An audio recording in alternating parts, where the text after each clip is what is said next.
Email. It's not often in this country that a decision is made that changes the landscape, such as the one on Monday, May 14, that brought an end to the sports betting monopoly held by just a couple of states. That the Supreme Court finally got around to this decision in 2018 suggests more that the powers in control of the government finally have their pawns in order. I am not one to quickly rush or relish in such a decision with unbridled optimism. As someone that's grown up with bookmakers in the background and seen firsthand how sports betting, or more importantly the use of credit, works on gamblers, I worry about whether this decision will lead to a better end. Of course, sports betting is not what should be the primary concern of this column or any when the focus is supposed to be on harness racing. Yet it is a factor in what the future holds for gamblers, and whether it proves to be an ally or an enemy is still something to be determined. That this decision took until 2018 to occur suggests that the forces that succeeded in keeping it from reaching the Supreme Court for years have now ceded ground.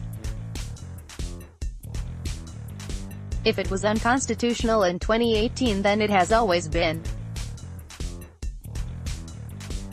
That some professional sports leagues have abandoned their previous stance has become the major driving force towards this decision. At one time, all of the leagues were extremely opposed to sanctioning of legalized gambling on their games. During a brief period in the 80s when I worked part-time for college. Times have changed, and so the decision to open the doors to other states has now been forever, we think, sanctioned by the highest court in the land. What follows this decision will have an impact on racing, and that's what should be our focus. For those who see it as another potential lifeline, I suggest to look elsewhere. This sport at some point will have to stand on its merits, and the advent of legalized sports betting adds another game to the multitude of choices gamblers currently are exposed to. If slots and lotteries aren't enough of a money grabber, sports, especially during peak seasons, could drain even more of that money out of our handles. Unlike slot machines and lotteries, states may find gambling on sports to be more of an erratic means of generating revenue. Lotteries, with their absurd takeout and payout over time, have zero risk and incredible reward for all states. Slot machines, until they have completely saturated markets, are another guarantee for state governments with a hand in the pie. Sports betting, on the other hand, is a completely different game of chance. Wagers come in all denominations, and odds must be moved in order to try to gain a perfect balance and give the house its actual advantage. Essentially, takeout, or the house's cut, is a variable in sports betting and something that is completely fixed in slots, the lottery, and of course horse racing. What I find amazing about today's ruling is just how it will potentially have the opposite impact of the one that first legalized OTB in New York in the 1970s. The original push for off-track betting was said to help put an end to bookmaking and that kind of illegal activity while letting the state receive the benefits of the wagering. As time has passed, OTB did reduce the need for bookmakers to take wagers. OTB could not provide to gamblers what all bookmakers could, and that was credit.